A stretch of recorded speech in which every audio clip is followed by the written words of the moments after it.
Rail transportation, the driving force of American business. Huge corporations and small companies alike depend on railroads for shipments of raw material and other cargo essential to their operation. Burlington Northern's Train 110 is the kind of merchandise train which keeps the wheels of industry turning 7 days a week, 52 weeks a year. Train 110 runs from Pasco to Chicago. The Chicago connection is vital to Burlington Northern. There, Conrail picks up cars destined for Eastern customers the BN can't directly serve. Our West Coast shippers depend on trains like 110 to help them reach markets across the country. Moving one carload of freight for even one customer is amazingly complex, and yet that task is at the core of what we do. Train 110's story is about a partnership of companies. It's about the service and operating plan which moves one carload of particle board from Oregon to Ohio. It's about the people whose hands-on effort make that 2,300-mile journey possible. The people whose dedication is the heart of service by design.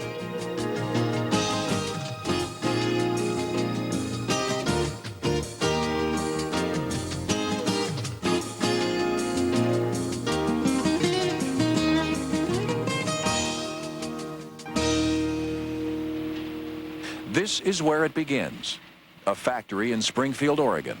Here, tons of particle board are being manufactured at the Weyerhaeuser plant, just east of Eugene.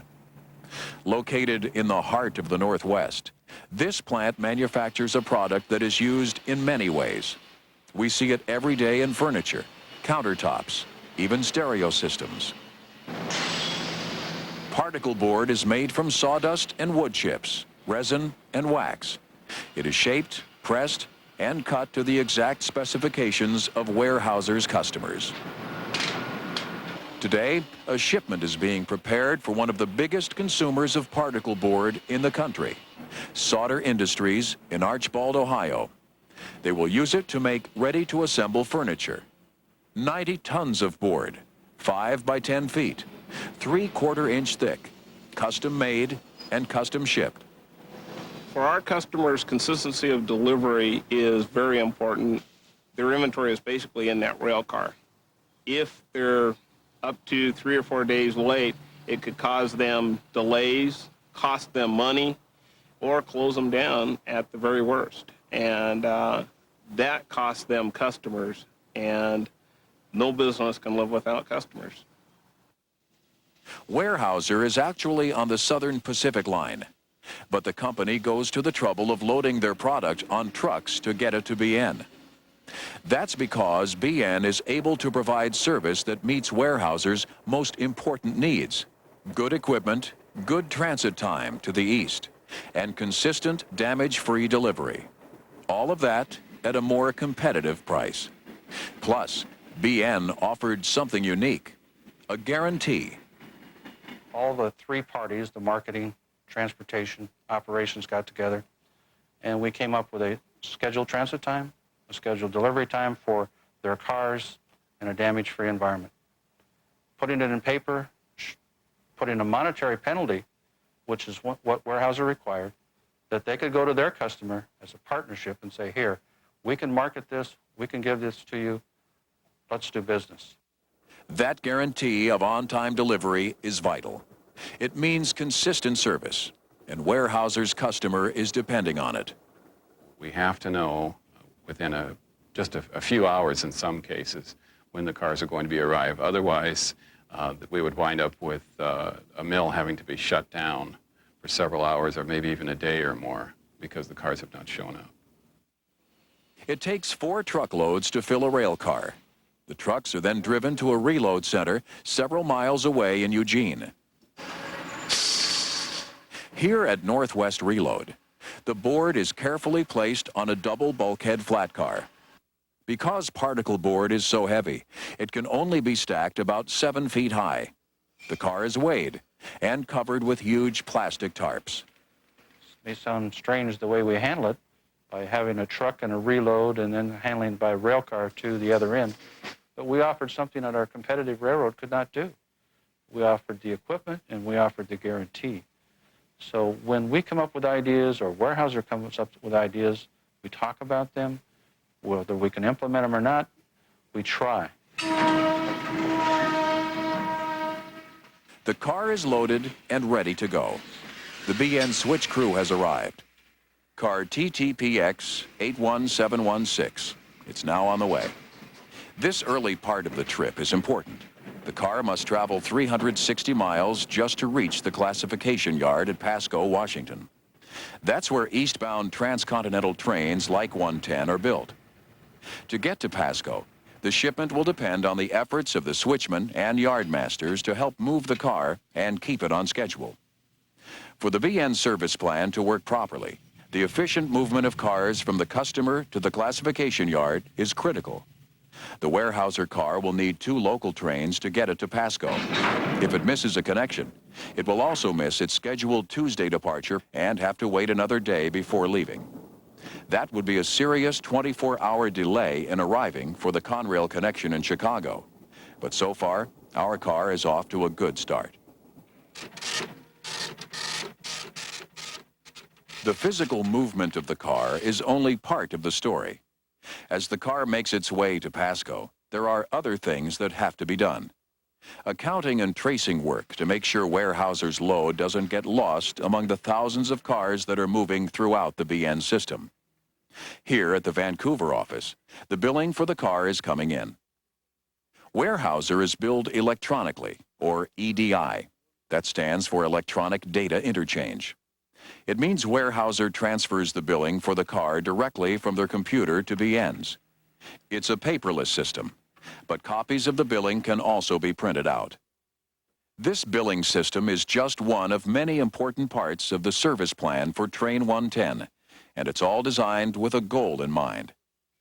Our goal with Weyerhaeuser is to provide them the same service day in and day out so that they can schedule the commodity or the lumber at destination. They aren't interested in expeditious service particularly, but they're interested in consistent time service where they know that their car will move on Tuesday and it'll arrive on Friday or whatever day we tell them it'll arrive. The weekend has passed, and it is late Monday afternoon. Weyerhaeuser's car has made it to the Pasco terminal. This is another important part of the journey, the classification yard. Classifying is, to use the analogy of taking a deck of cards and shuffling it up and then bringing that deck of cards to Pasco and sorting out the spades, the clubs, the hearts, and so on. This is where all the cars for Train 110 are organized into blocks according to their destination. If the car isn't put in the proper block for the right train, it can be delayed for days, and the effort to get it to Pasco on time is wasted. My schedule isn't effective if it doesn't plug in to the region and the division and the railroad in general.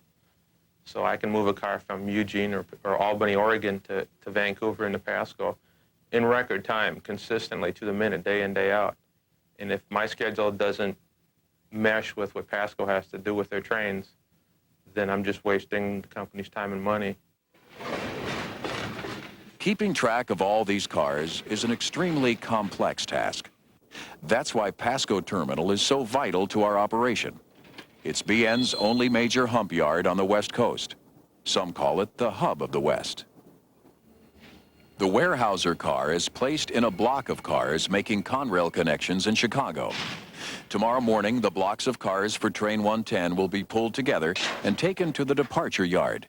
Scheduled departure time, 10 a.m.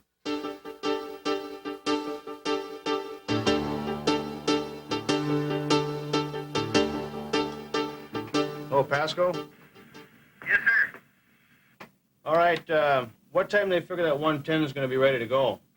It is Tuesday morning, and there are special problems at the Seattle Regional Dispatch Office. A derailment in McCready, 80 miles west of Pasco. It happened last night, but it's still jamming up traffic. For the dispatcher, the pressures are enormous. He is responsible for 125 miles of track, and he coordinates all the train traffic and maintenance activity out there.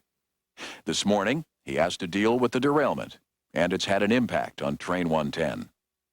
The hardest part is a lot of times is you have things that happen like derailments. You have things that happen like maybe you have a broken rail and the train gets delayed for an hour.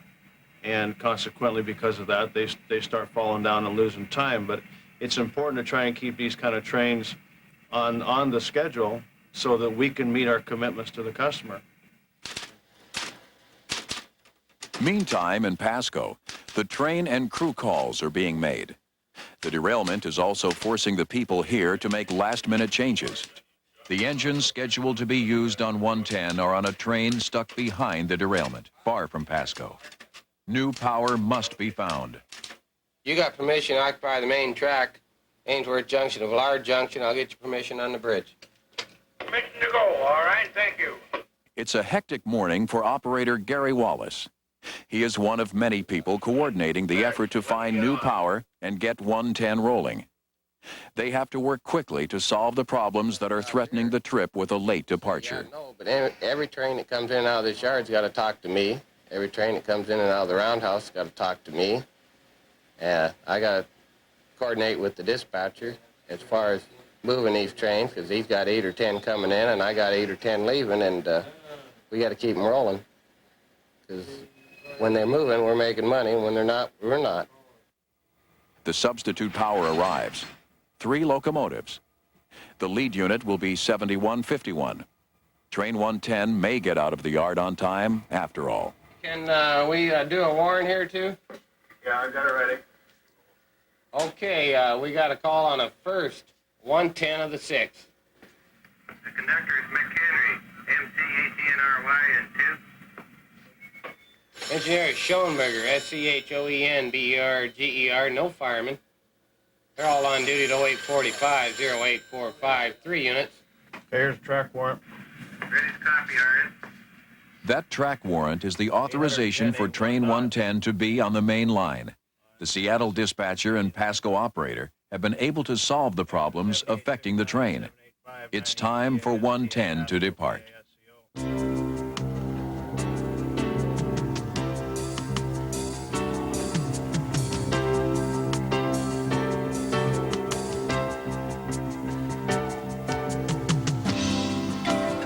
Train 110 is on its way.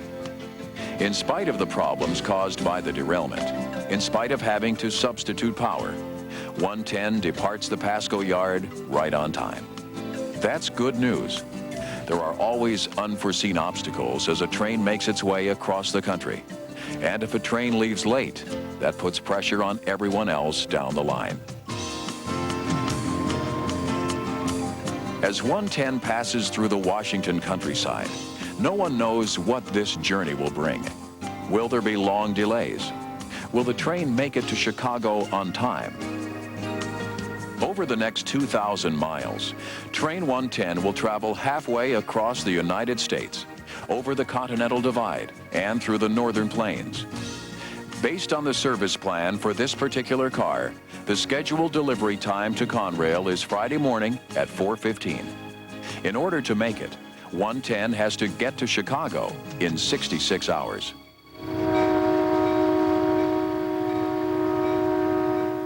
The train has been moving for less than an hour. But 110 isn't making track speed.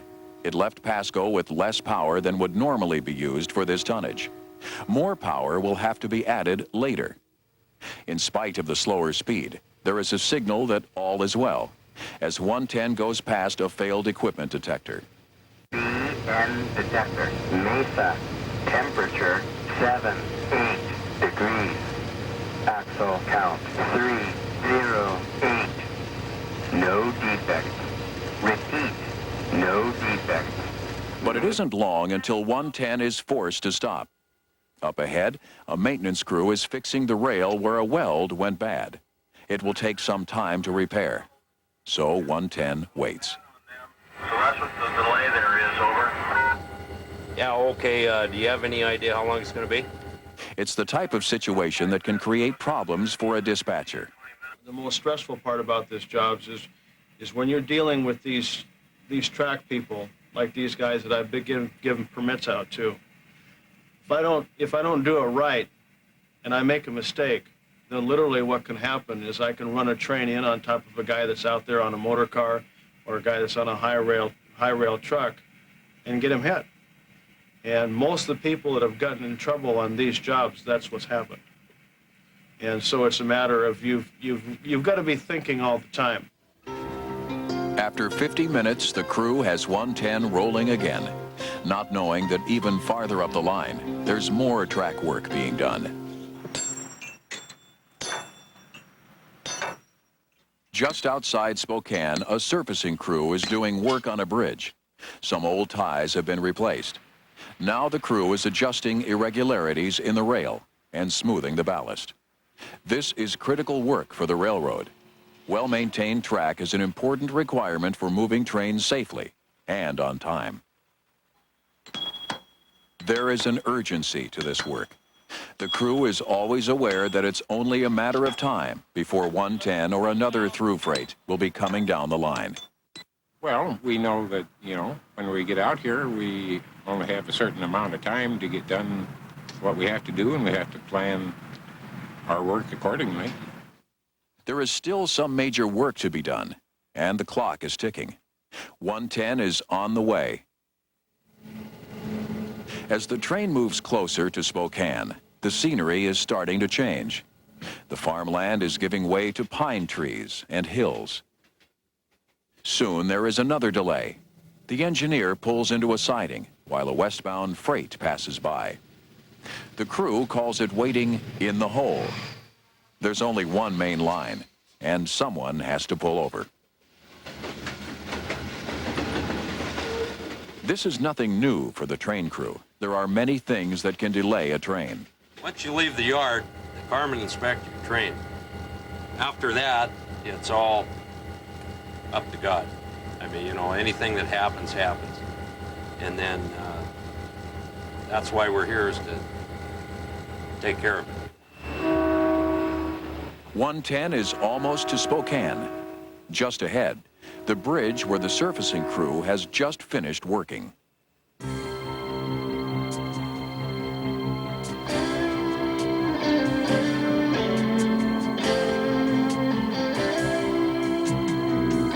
Approaching Spokane, the first leg of 110's journey is nearly over. Weyerhaeuser's car is another step closer to Chicago. So far, there have only been 2 delays, a total of 55 minutes. But since the train hasn't been making track speed, it's now almost 2 hours behind schedule. And there are more than 1,800 miles to go. Yardley Station in Spokane is a crew change point for 110. Normally, no maintenance or switching is done here. It's supposed to be a 5-minute stop. But today is different. There's a bad order on the train, a defective car, so it will be removed. In spite of the delay, there is good news for the next crew. More power will be added. One more unit to help keep the train at track speed and to take it over the rugged terrain of the Rocky Mountains. The unscheduled switching at Yardley took an extra 40 minutes. 110 is leaving Spokane 2.5 hours late. But now it has more power. The crew is hoping to make up some time. As 110 starts the second leg of this long journey, it is being carefully watched from 1,000 miles away.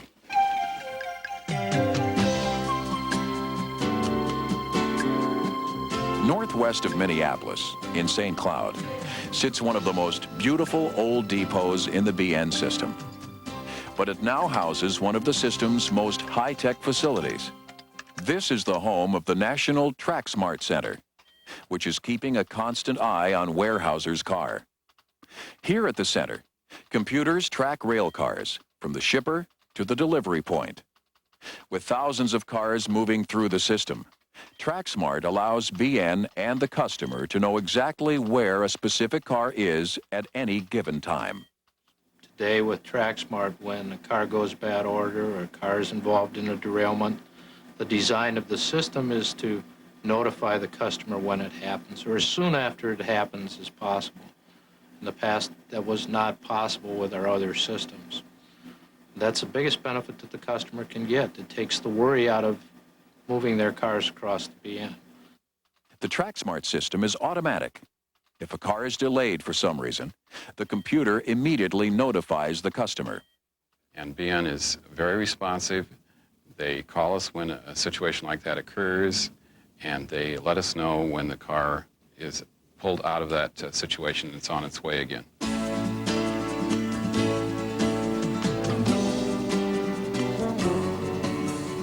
By early evening, 110 goes through one of the most scenic spots on the trip, the beautiful clear waters of Lake Ponterey in Sandpoint, Idaho.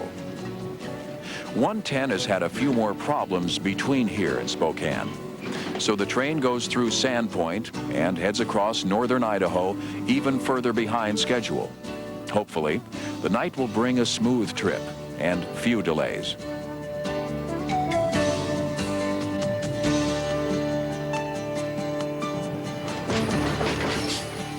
The train has lost another 20 minutes, and too many delays early in the trip can throw the train way off schedule.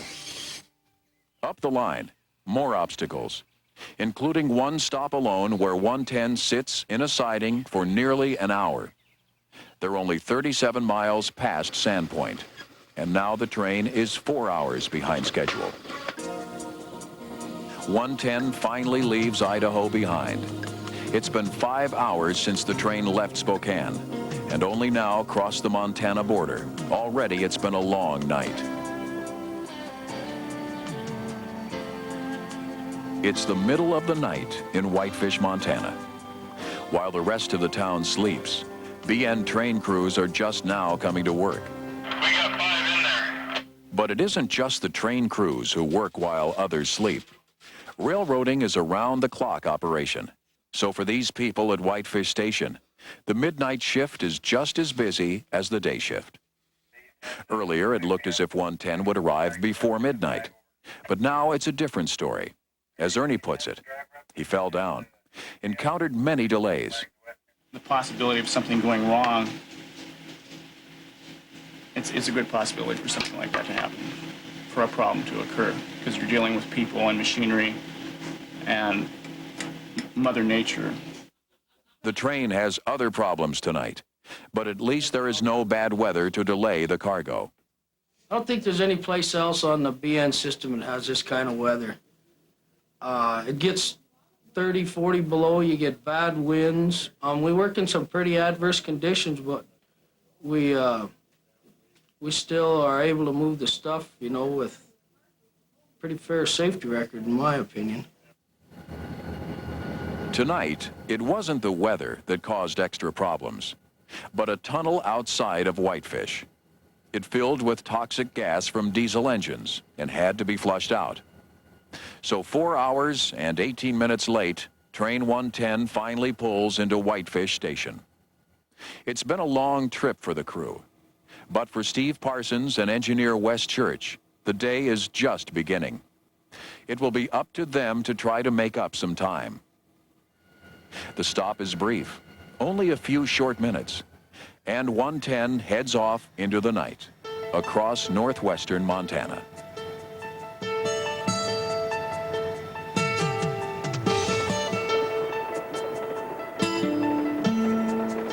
By Wednesday morning, the mountains of Glacier Park are merely a shadow in the background. The train is into the farmland of north-central Montana. The crew has made up an hour and 40 minutes. 110 is speeding toward Havre. The effort to get 110 back on schedule grows more intense. Delays are a fact of life on the railroad, but Weyerhaeuser is still counting on BN to get their car to Chicago on time, no matter what the problem. Customers don't want to hear about the Burlington Northern's problems, no. They're not interested. It's 45 below zero in Minot, North Dakota, and we can't move the trains at more than 50 miles an hour, but they are also realists. They also know that we will have problems. They want to know that this problem isn't going to happen time again. So what we've done is basically said, okay, we'll react to the problem, we'll correct it. Havre, Montana is one of the most important stops for 110. This is where the engines are refueled and the train gets a 1,000-mile checkup. It is a big operation. Haver refuels so many engines. The diesel shop goes through an average of 3 million gallons of fuel every month.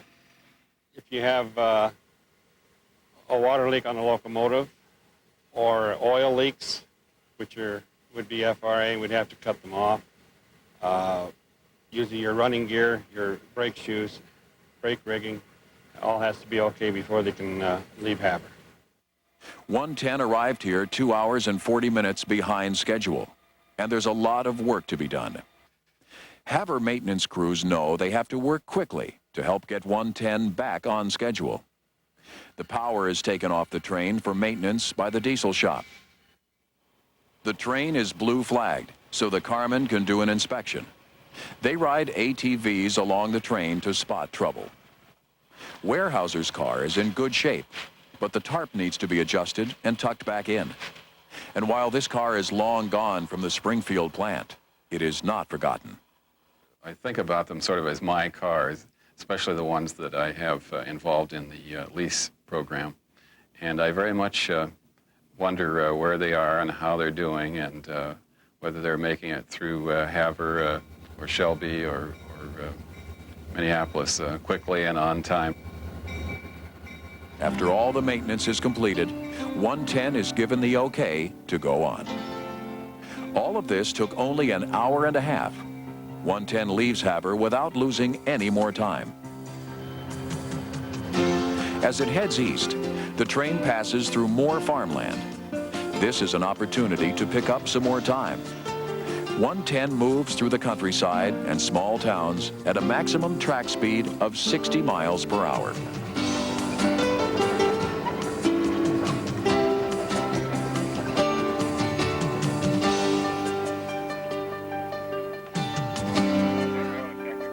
Train 110 is now under the control of the Regional Dispatch Office at the Northtown Terminal in Minneapolis. For the next 24 hours, its movement will be coordinated from here, under a very watchful eye. Less than an hour after departing Haver, 110's crew slows down twice because of track maintenance. At times like this, the effort to get Weyerhaeuser's car to Chicago seems to be making slow progress. The particle board is less than halfway there. Chicago seems very far away. At the same time, there is more track work being done much farther down the line. This is no ordinary tie gang. It's the first of its kind, a QRE gang, which stands for Quick Removal Equipment. It's been in operation for only a year. Also known as a mini tie gang, this crew has a special ability that helps speed up transportation service for BN's customers.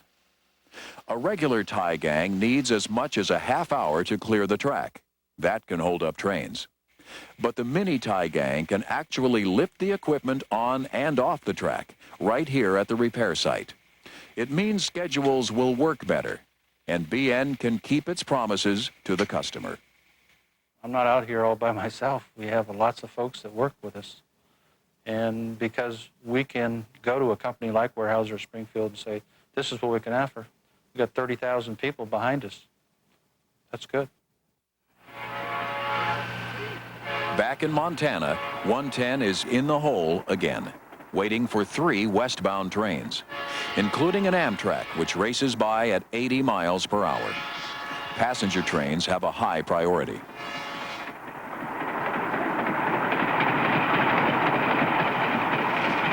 As the sun sets over eastern Montana, 110 is heading for the Dakota Division. The crew has made up more than an hour. Some of that will be lost in Williston when the train loses air because of a parted air hose. But the trip across North Dakota will be smooth, with no other delays. We know working on the Dakota Division that a train such as 110, which may originate or which originates out on the West Coast, it's very important that when he gets to the Dakota Division at Williston, North Dakota, we know whether he's on time or we know whether he's ahead of time, and we do everything we possibly can to hustle him across the division to get him off off of our division on time because it's very important that he make it to the customers in Chicago.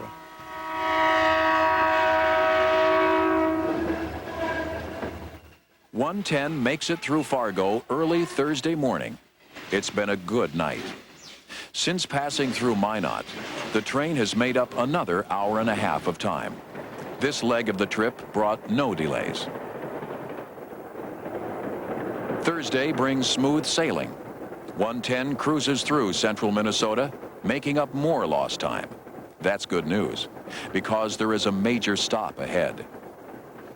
137.5 ton. At the Northtown terminal, the dispatcher is keeping a close eye on 110 as it heads toward Minneapolis. It's his job to bring the train into the gigantic yard here. This is where 110 will undergo some major changes.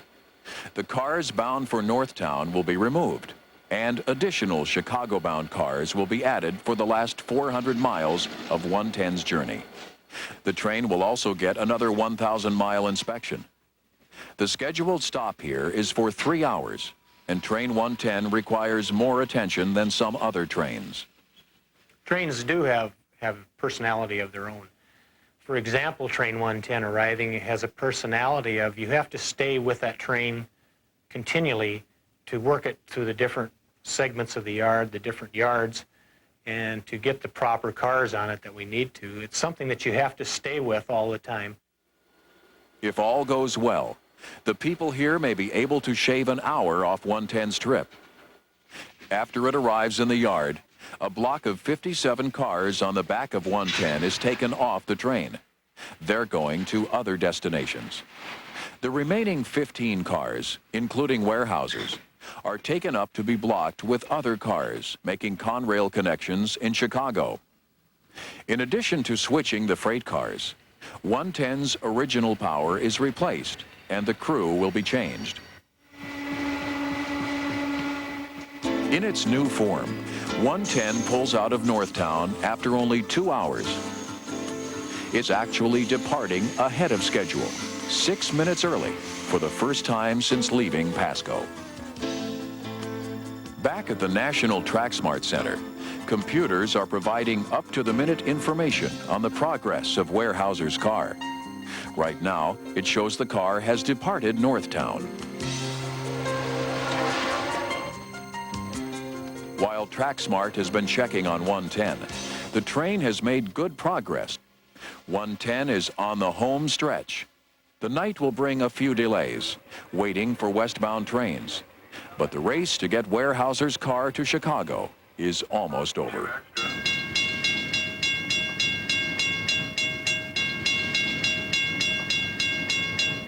Friday, 4:35 a.m.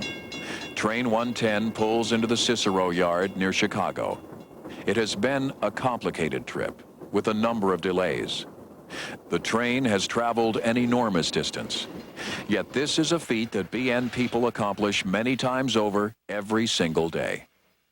Weyerhaeuser's car has passed through many hands across the BN system. Yet 110 gets this car to the Cicero yard within 30 minutes of its scheduled arrival time. 110 leaves, this particular train left Pasco at approximately 10 a.m. on June the 6th. It arrived in Chicago at approximately 4:35 the morning of the 9th. And over a 2,000-mile period or distance, that's pretty good train handling. The Conrail crew is waiting. The Northtown power is removed from 110, and the Conrail power brought on. The service plan for Weyerhaeuser's car worked, and the shipment is on its way to Elkhart, and soon, its customer in Ohio. This is only one car among thousands that move through the BN system every day. And 110 is among hundreds of trains. At the heart of this complex operation is the service and operating plan for each and every car. It must be designed to provide the customers with the quality service they expect. But a car plan and a train schedule mean nothing without the most important factor of all. The real heart of service by design is the dedicated people of BN.